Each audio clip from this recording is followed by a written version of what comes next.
Ladies and gentlemen, on behalf of the Vice-Chancellor and Principal, Professor Nanu Poku, it gives me great pleasure to welcome you to the inaugural lecture of Professor Mabutho Sibanda. Professor Poku conveys his heartiest congratulations and best wishes to Professor Sibanda. The Registrar, Dr. Kathy Cleland, conveys her apologies for not being with us this afternoon and congratulates Professor Sibanda on his promotion. Dr. Cleland also extends her thanks to Professor Sibanda for his contribution over the years to the School of Accounting, Economics and Finance. Inaugural lectures form part of the university's public lecture series and may only be presented by recently appointed full professors in academic schools and centers.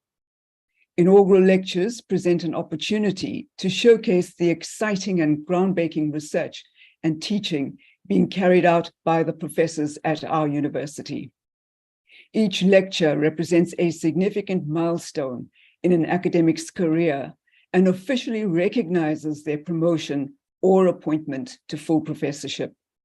Moreover, the lectures are an ideal opportunity for new professors to introduce themselves and present to their academic peers, students, and research collaborators an overview of their specialist contribution to their field. Inaugural lectures are also a platform for celebrating a professor's academic achievements with their family, friends, mentors, and colleagues. I would also like to now acknowledge the following guests: members of the Council, members of the Executive Management, members of Senate, our inaugurand this afternoon, Professor Mabutho Sibanda, family and friends of Professor Sibanda, academics and professional services staff, students, alumni, and distinguished guests of the University of KwaZulu-Natal. I also wish to extend a warm and special welcome to our guests from universities and organizations in South Africa, from the African continent, and across the globe. Distinguished guests, it is my pleasure now to introduce our Interim Executive Director and Dean of the Graduate School of Business and Leadership, Professor Colette Miller, who will formally introduce our inaugurand, Professor Mabutho Sibanda. Thank you very much, Colette. Thank you very much, Professor Reddy, and good afternoon, everybody.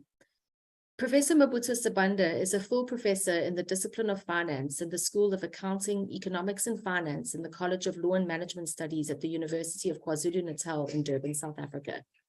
Professor Sibanda did his advanced level studies at Luveve High School in Bulawayo, Zimbabwe, and then a Bachelor of Commerce and Finance at the National University of Science and Technology in Zimbabwe, which he completed in 2000. Towards the end of his undergraduate studies, he concurrently enrolled for the Institute of Bankers Diploma, which he also completed in 2000. He then studied towards a Master of Science in Finance and Investment at the same university while working in investment banking. He completed the master's degree with merit in 2004. He worked as a part-time lecturer at the National University of Science and Technology from 2000 before getting a permanent appointment in 2005. He then joined the University of KwaZulu-Natal in September 2007, where he subsequently enrolled for a doctoral degree in finance and graduated in 2013. He then did a postgraduate diploma in higher education and graduated in 2014. Professor Sibanda is a blended academic with 6 years of investment banking experience and more than 20 years of lecturing and academic leadership experience. As an investment banker, he rose through the ranks from being a corporate finance analyst to becoming investment and portfolio manager. He has hands-on experience in commercialization of state enterprises, structured finance, financial modeling, investment analysis, and portfolio management. He regularly reviews financial models, leads the research components for capital raising projects, and is extensively involved in project development, feasibility studies, and project structuring.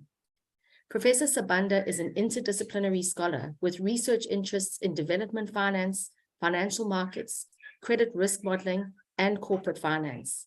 He has taught corporate finance and decision-making and investment and portfolio management modules at the Graduate School of Business and Leadership, since 2016. He has taught corporate finance, international finance, and financial risk management in mainstream finance programs from 2007 to 2016. He has served as the Dean and Head of the School of Accounting, Economics and Finance at UKZN since 2016 in an acting capacity before being appointed as Substantive Dean in January 2018. He is pursuing research interests in health financing to contribute to attaining sustainable development goals, specifically Target 3.8 on universal health coverage.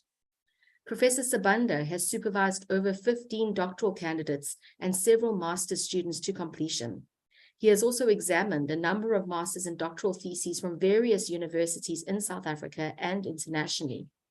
He served on the Interdisciplinary Journal of Economics and Business Law's editorial board and was the inaugural co-chair for the International Conference on Business Resilience, Continuity, and Regeneration held in March 2023. He is a guest editor of a special business resilience, continuity, and regeneration issue.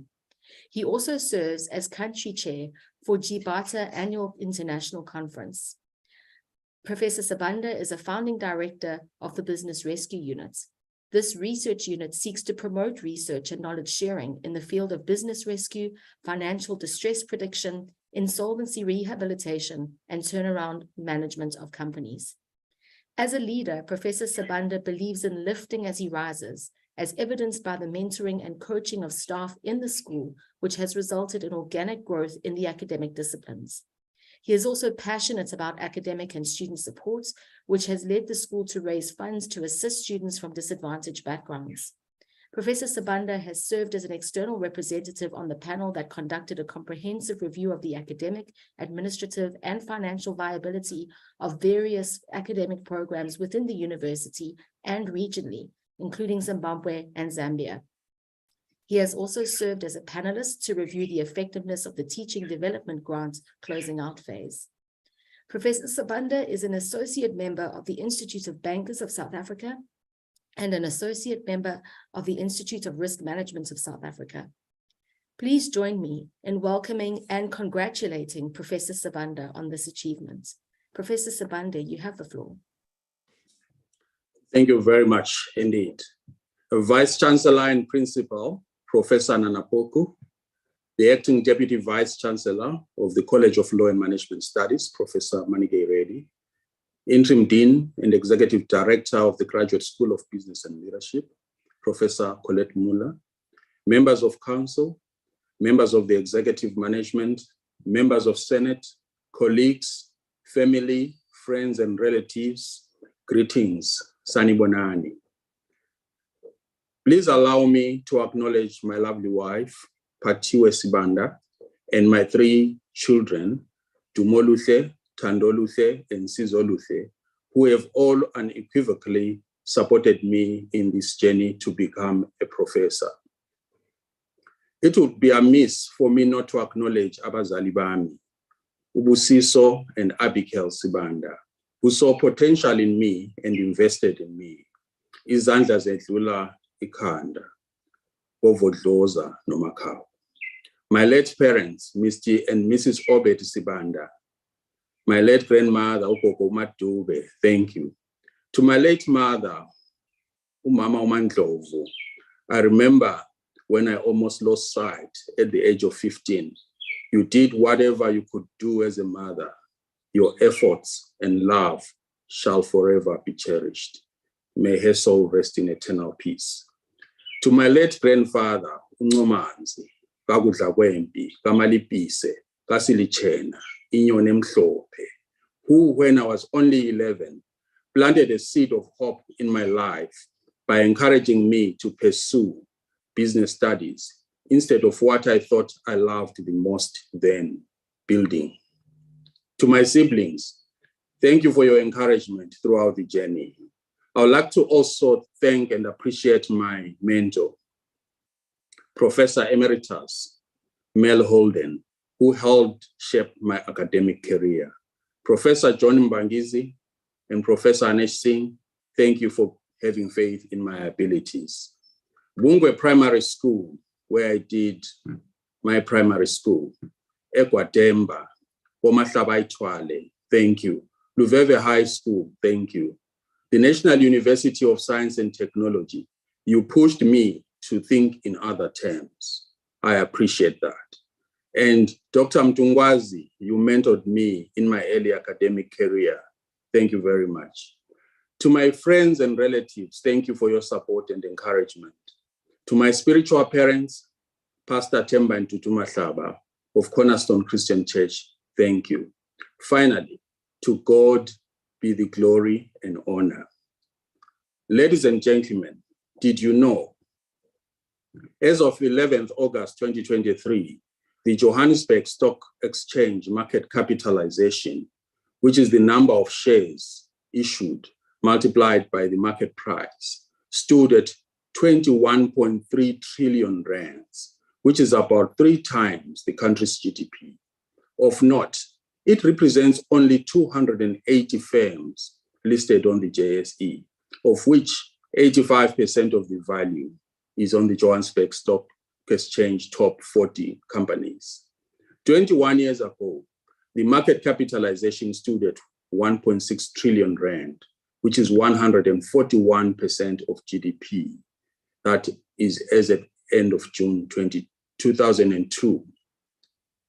Using the FTSE JSE All Share Index, the Johannesburg Stock Exchange saw an increase in value of over 600% during this period.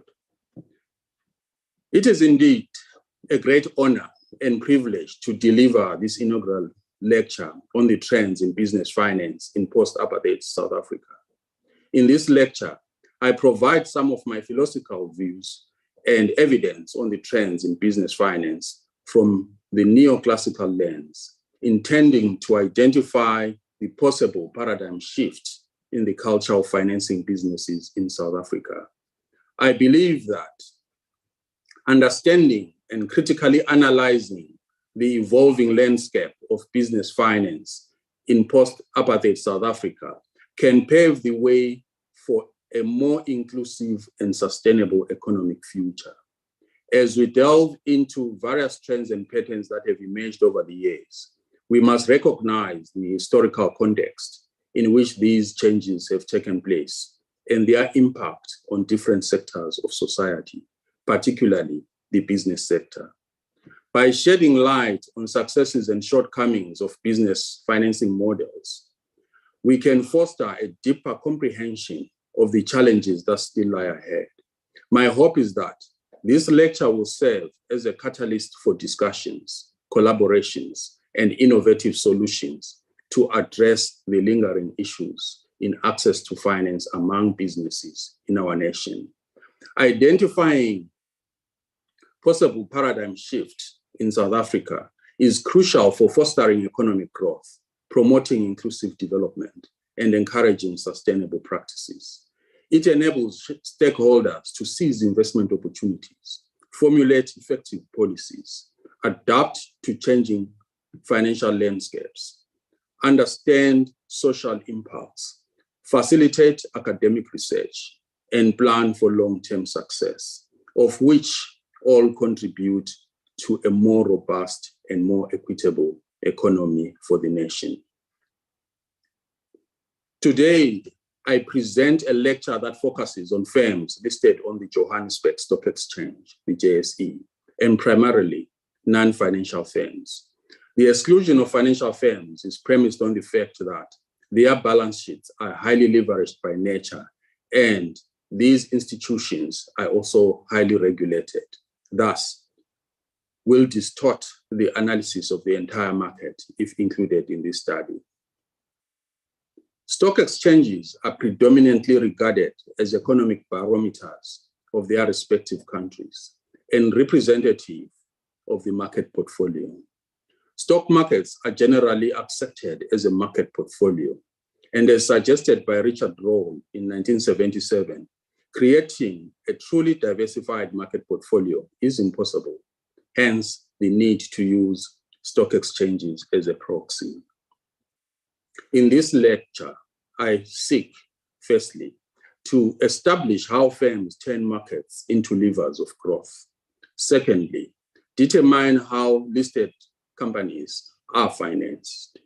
And thirdly, and more importantly, I pose a question whether the traditional equity culture is still prevalent among the JSE listed firms.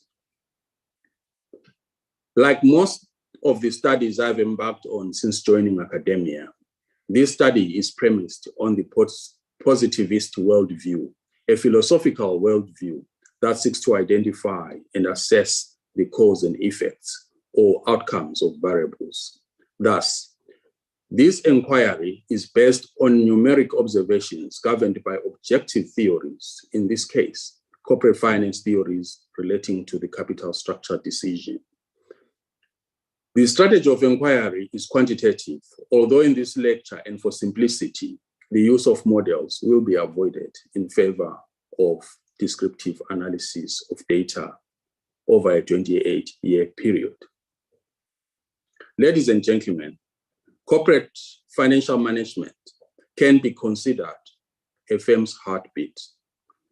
This is because it serves as the foundation for all strategic decisions, guiding the allocation of resources, investment choices, and financial planning that drive the company's growth and success. Effective financial management ensures that the firm remains financially healthy, capable of meeting its obligations, and maximizing shareholder value. It empowers executives to navigate economic uncertainties, seize opportunities, and mitigate risks, enabling the firm to adapt and thrive in dynamic and competitive business environments. Just as a strong heartbeat is vital for sustaining life, sound corporate finance is essential for the longevity and prosperity of a company. In theory and practice, firms are expected to make investment, financing, and distribution decisions as part of their corporate financial strategies. Firstly, what investment opportunities can we pursue? These have to be value-adding, and thus they need to have a positive net present value. Secondly, how can we finance those investment opportunities? In other words, this is the financing decision. Lastly, how does the firm distribute its profits to the providers of business finance? This could be in the form of interest, dividends to shareholders, share repurchases, and so on. This lecture, ladies and gentlemen, explores the second corporate finance decision, the financing decision. Equity, which is what owners contribute financially to the firm, and debt, which is the long-term borrowing, provides firms with sources of capital to finance long-term expansion or new projects. Firms need to match the tenure of capital with the nature of investment because this alignment ensures optimal financial efficiency and risk management. Long-term projects typically require a stable and long-term funding source, which can be appropriately met through equity or long-term debt. If a firm finances a long-term project with short-term finance, it may face challenges in refinancing, especially if the project's cash flows are insufficient. This exposes the firm to the refinancing risk and potential liquidity issues. Conversely, financing short-term working capital needs with long-term equity could lead to higher costs and inefficiencies. In essence, firms raise capital by listing on the stock exchanges through initial public offerings, IPOs.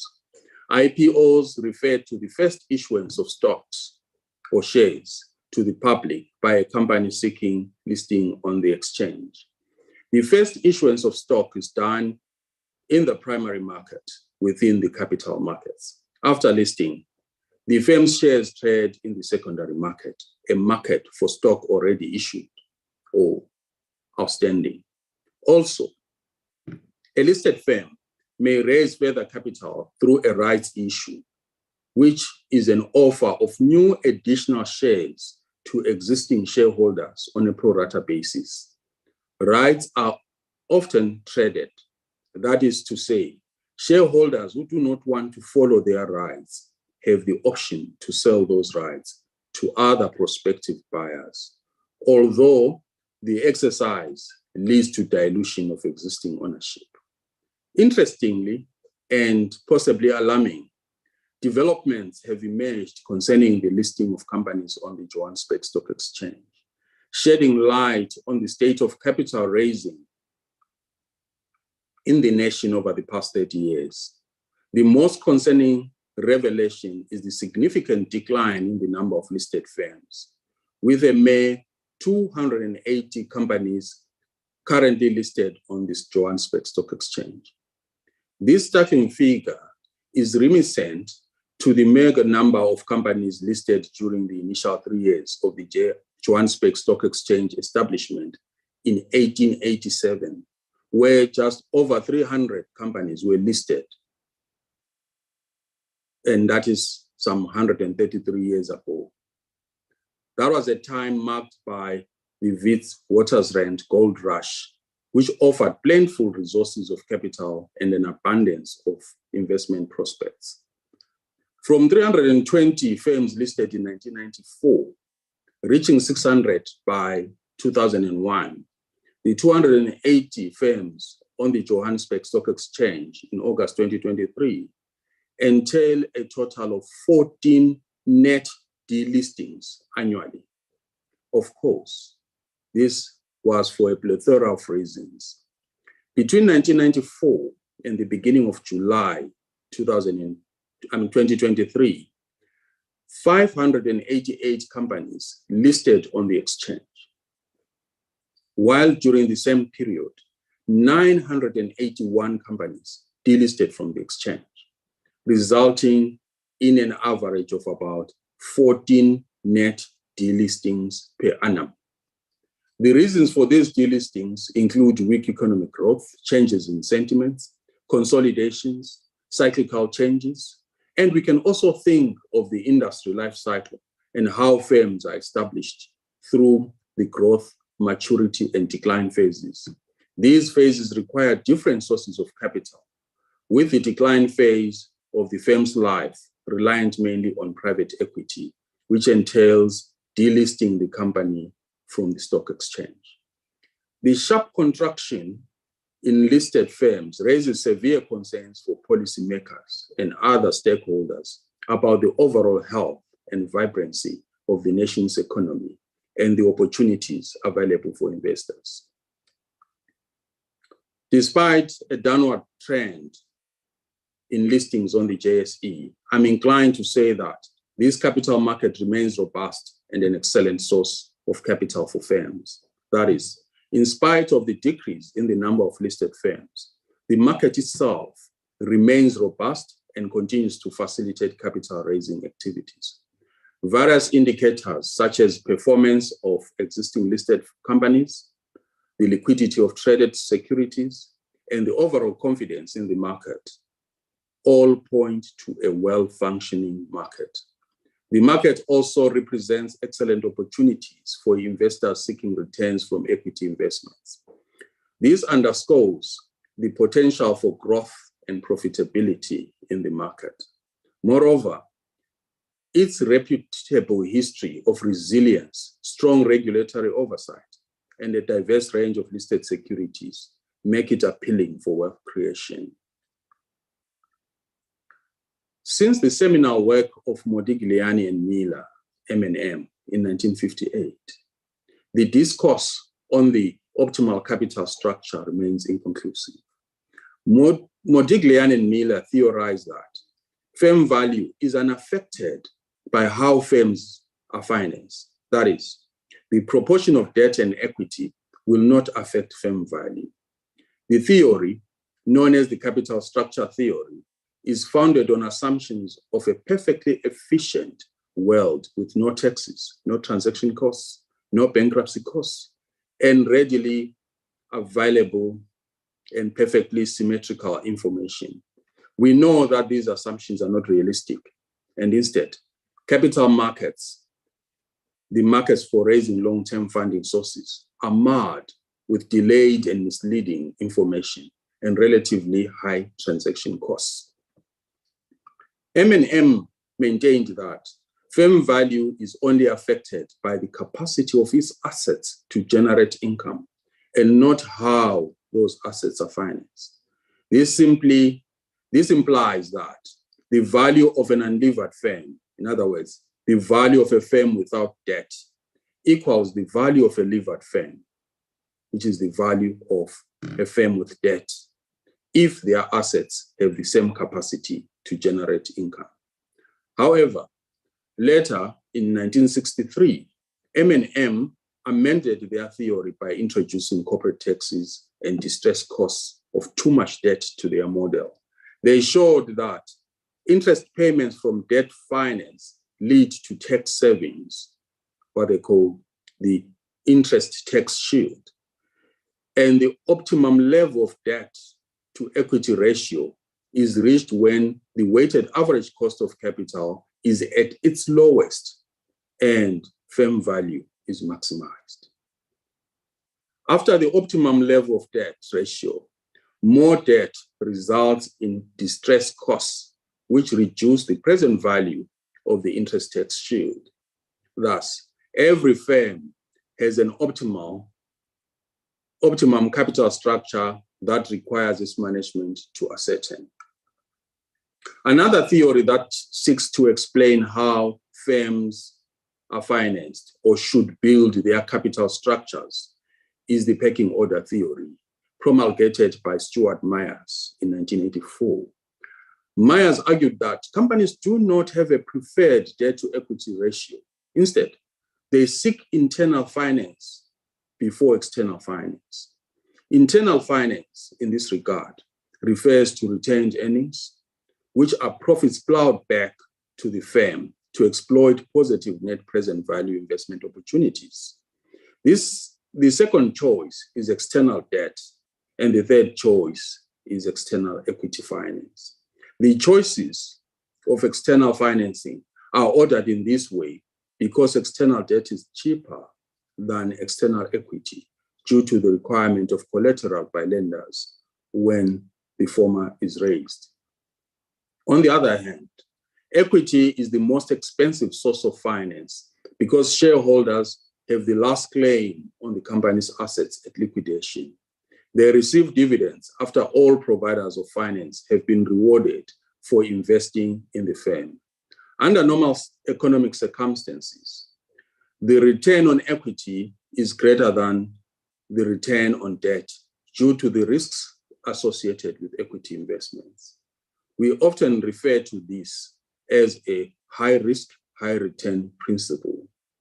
This may explain why the JSE has grown 615% over the last 21 years.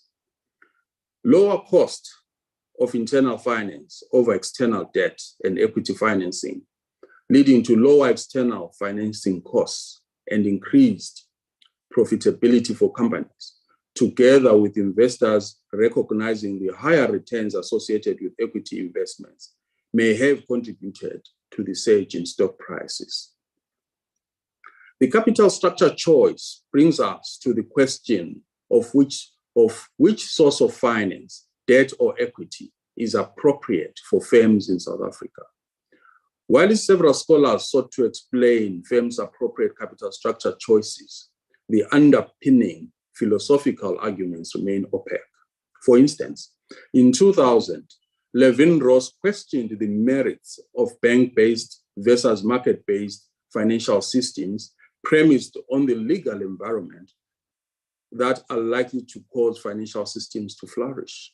In this regard, bank-based financial systems are critical in the early stages of economic development, and they assist in the mobilization of savings and ultimately allocation of capital in the economy. Market-based systems, on the other hand, provide financial services that propel innovation and long-run economic growth.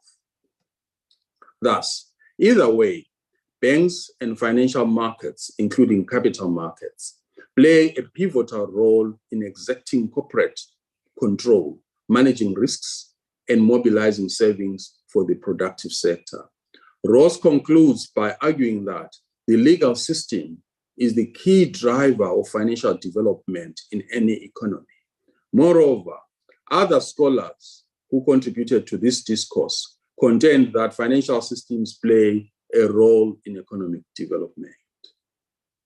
In this regard, in a paper titled "The Relationship Between Banks, Stock Market and Economic Growth, Evidence from South Africa," published with two other colleagues, we present evidence that the development of the financial sector is fundamental to economic growth in South Africa, thus contributing to the finance growth nexus debate. Later in 2019, I argued in a paper co-authored with a colleague that the role of the banking sector in particular is pivotal in responsible lending practices to companies to combat carbon emissions and the effects of climate change. The banking sector wields significant financial influence, making responsible lending vital to support companies dedicated to carbon emission reductions. Banks can effectively assess and manage climate-related risks by favoring environmentally responsible businesses. Through setting environmental requirements for loans, banks encourage sustainable practices, leading to enhanced reputation and attracting environmentally conscious clients and investors. The evidence, therefore, provides a holistic view on using bank and debt finance for sustainable economic growth. Contributing further to the finance growth nexus debate, I presented evidence that the changing lending landscape in the institutional investment space leads to a decline in the quantum of patient capital, traditionally the source of equity finance used by firms, available from long-term investment in South Africa. It could be argued that the migration from most pension funds from defined benefit schemes to defined contribution schemes has resulted in a decline in patient capital as the new schemes venture into active portfolio management strategies to maximize short to medium-term returns demanded by the contributors of these pension schemes. It is essential to then pose a question relating to how these changes in sources of patient capital have impacted on business finance. This is the ongoing debate, which I'm hoping to contribute to the new knowledge and practice in the near future. An intricate balance between the use of debt and equity is fundamental to the survival of firms. This accords with the urgency theory described by Jensen and Macklin in 1976 as being born out of a scenario where an individual engages another person, the agent, to perform certain services on their behalf, thus delegating decision-making to that agent. As per the urgency theory propounded by Jensen and Macklin in 1976, firms with debt tend to minimize monitoring costs through public disclosures, making it easy to satisfy the requirements of lenders and creditors in the process. Theoretically, such firms are likely to acquire more debt and increase their leverage and alter their capital structure mix. This results in profitable firms getting special treatment from lenders through relaxed monitoring costs, thereby lowering the firm's cost of borrowing. In turn, this motivates firms to employ more debt in their capital structure. Moreover, the robust listing requirements and the assurance of monitoring such provide credence for lenders to grant more loans to listed firms, knowing that such firms are less likely to go bankrupt than their unlisted counterparts. However, other factors may limit how a firm raises capital. In most cases, such factors are found in debt indentures or bond contracts. These include restrictions on additional borrowing, requirements for maintaining certain leverage ratios, limitations on asset sales or acquisitions, and covenants that safeguard the interest of bondholders. On the JSE, there has been a steady increase in leverage as measured by long-term debt to capital ratio from 11.2% in 1994 to 19.35% in 2022, representing an 8 percentage point increase. This shows a change in the firm's capital mix. The largest jump in the average ratio, as measured by long-term debt to capital ratio, was witnessed between 2010 and 2019, with the ratio approaching the upper teens. The increase in ratio from a graphical representation has mimicked the total debt to assets ratio to an extent. However, firms employed more short-term debt during crisis and maintained their long-term capital mix. To be consistent with other scholars, leverage is further measured by the ratio of total non-equity liabilities to total assets, a ratio that is regarded as the broadest definition of leverage. This ratio measures the extent to which the company's assets are financed with debt. The ratio increased marginally by 5 percentage points from 19% in 1994 to approximately 24% in 2022. This is a gradual increase and change in the way JSE listed firms are financed. The ratio was at its lowest at 13.8% in 1995 and peaked in 2022. The ratio averaged 18% between 1994 and 1999, 19% between 2000 and 2009, 24% between 2010 and 2022. Is the increase in leverage therefore surprising? The answer is no. Actually, leverage has been on the increase globally, including in mature economies like the United States of America and in many other emerging market economies, which attest to the assertion by D'Angelo and Roll in 2015 that capital structure stability is the exception, not a rule. Hence, the increase in leverage globally. Although the trend in the usage of leverage using these two measures suggests a steady increase, there is somewhat of a diverging trend between the two.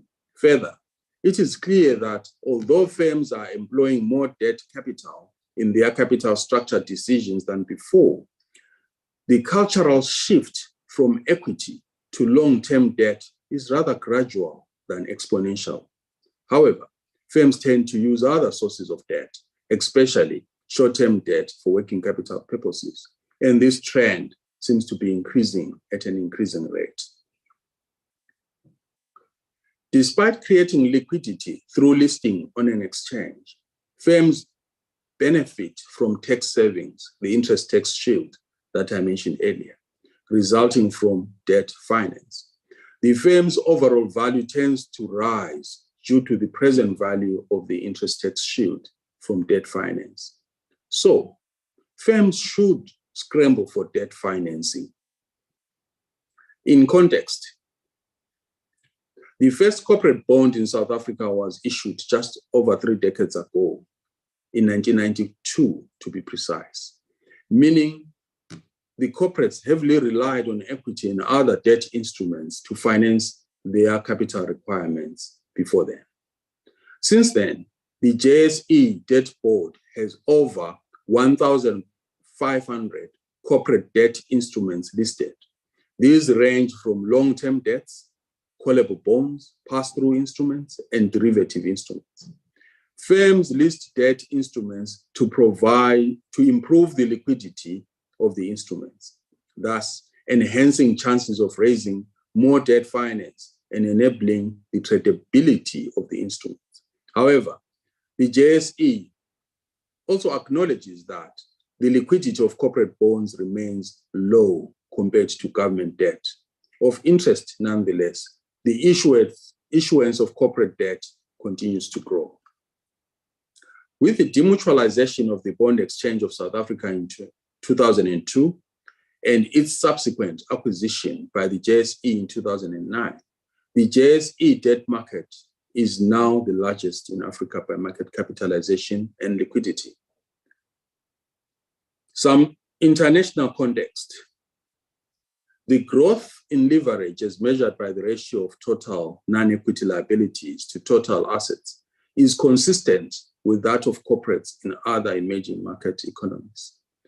This evidence is presented by Alter and Elecderg in 2019, who used close to 5 million observations from 2004 to 2017, and showed that for emerging markets, the growth in corporate leverage affected mainly firms domiciled in countries whose monetary policy is more synchronized with the United States.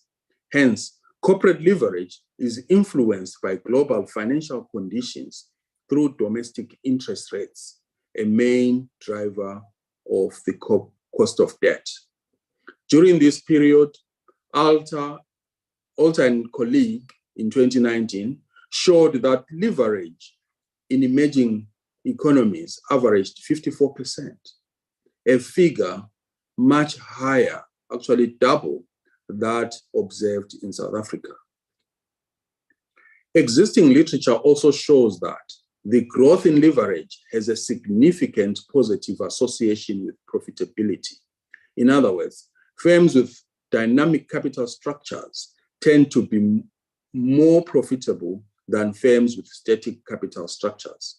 Given this evidence, the question is, why don't firms scramble for debt finance? Earlier, I mentioned that there are just over 1,500 issued corporate bonds, which include bonds for state-owned enterprises. I then pose a question, is there no value creation through leverage? In other words, does borrowing lead to value creation? Both theory and evidence point to value creation from increased leverage. In conclusion, the question is, are capital markets shifting from an equity culture to a debt culture? The answer seems to be yes, on account of the evidence and trends.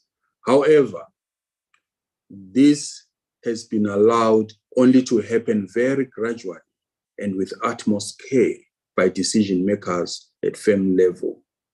Thus, the South African economy may continue to be market-based, relying heavily on equity finance, at least in the medium term.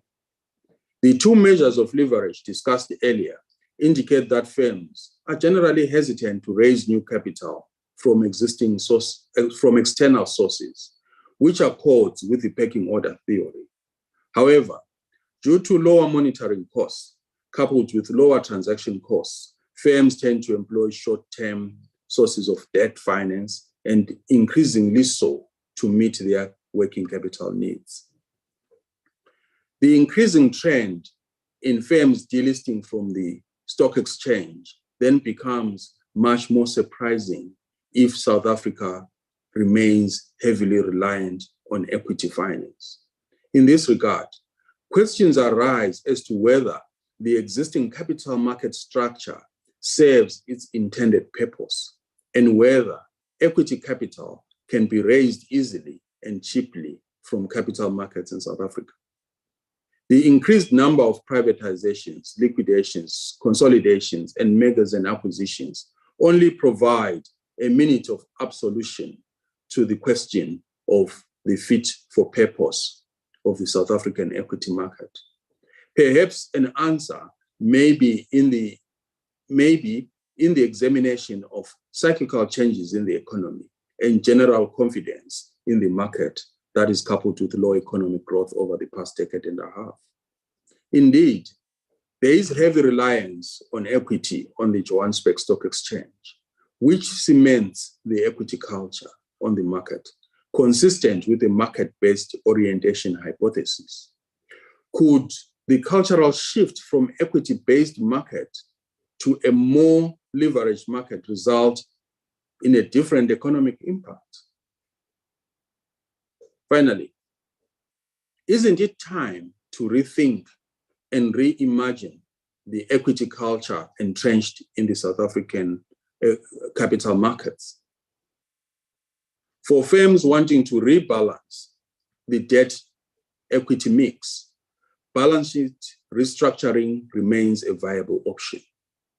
However, as we have seen over the past 3 decades, firms are opting to delist from the exchange. And some of these are firms that aren't growing. Thus, buyouts and delistings to get out of scrutiny and then come back to the market at a later stage is a viable option. The scrutiny is further exacerbated by the burden on reporting and the need for compliance to avoid penalties. If indeed the equity culture remains entrenched in South Africa, then there are other avenues of bolstering capital raising and or restructuring companies' balance sheets. For instance, alternative exchanges, which are smaller, flexible, less rigid in terms of disclosure requirements, and targeting niche markets like the small to medium-sized enterprises should be established. These exchanges are the future of capital markets as they are technologically oriented with flexibility, easy governance, tracking, and less regulatory requirements. Indeed, ladies and gentlemen, we are back in the 1890s, where just over 300 companies were listed on the exchange. But this time, with better value creation avenues, coupled with significant concentration of wealth and economic power within a select group of corporations, which are also delisting from the exchange at an alarming rate. I therefore conclude by calling for further debate and dialogue on business finance in South Africa. It is time for the regeneration of the capital markets for fit for purpose. I thank you.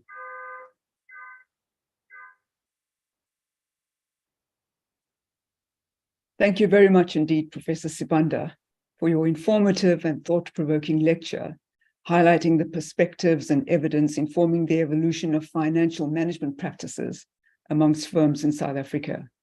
As you've indicated, theoretically, firms first make investment decisions and then consider financing options for either expansion or startup projects. Ordinarily, the optimum debt-to-equity ratio informed the ultimate decision made by individual firms. However, with the development of a robust bond market, the trend has been reversed, with firms now embarking on debt finance to meet their expansion and working capital needs. Importantly, your lecture raises pivotal questions about whether the paradigm shift in capital markets is ideal for an economy like South Africa's, which is characterized by high unemployment and low economic growth. Thanks again, Mabutho, for your excellent lecture. Ladies and gentlemen, I want to also thank our colleagues from the Corporate Relations and ICS divisions and the Registrar's Office for their logistical and other support. Finally, dear guests, I want to warmly thank you for attending this important lecture this afternoon. I wish to say goodbye to you and be safe. Thanks very much, everybody.